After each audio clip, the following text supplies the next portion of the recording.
Cinema Steven here, and this is your review of Evil Dead Rise, the newest movie by Warner Brothers Pictures, who acquired it from New Line Pictures.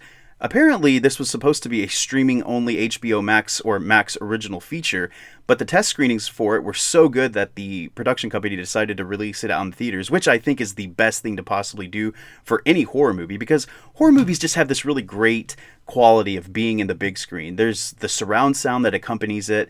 It makes for a more chilling atmosphere with the sounds coming from the side, from behind. It just gives this creepy quality towards it. And the bigger screen is always better for pictures in general. And I feel like this was a good choice to make because this movie was a gory, gruesome, gobbly bits of fun. And if you like any of the previous Evil Dead movies, you're going to like this one. There's no shortage of gruesome effects, practical effects. I heard that they used over 1,700 gallons of blood for this movie, which is crazy. And I love practical effects better than CGI. And as far as the story goes, this is about a family that is living in this it's not evil yet, but it's a high rise, and it's being condemned, so it's a very dilapidated building. Things are falling apart. It's creepy in itself.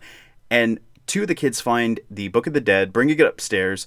Of course, they open the damn thing, and then, all these demons and whatever, spirits come in, and they possess the mother first. The mother is a single mom. She's looking after her three kids. Her sister comes to join them just for a family visit, and the mother, played by Alyssa Sutherland, was amazing. She is so creepy, and she's definitely going to be a future villain that people are going to be looking towards for these types of movies because her performance was haunting.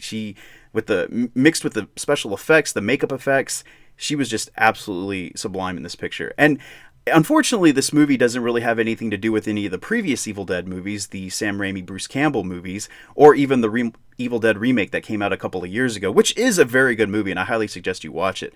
But this movie stands on its own. It's almost as if the Book of the Dead kind of builds its own horror universe by entering this world and, where is the Book of the Dead going to be found next? And going into that, knowing that, it's just so much better on its own. And I'm usually a stickler for these types of things. I like continuity, but this one sits on its own. And I do have to say that the Bruce Campbell cameo as an audio recording of a vinyl record that sets off the Book of the Dead was just a nice, sweet choice and a great throwback to the original series.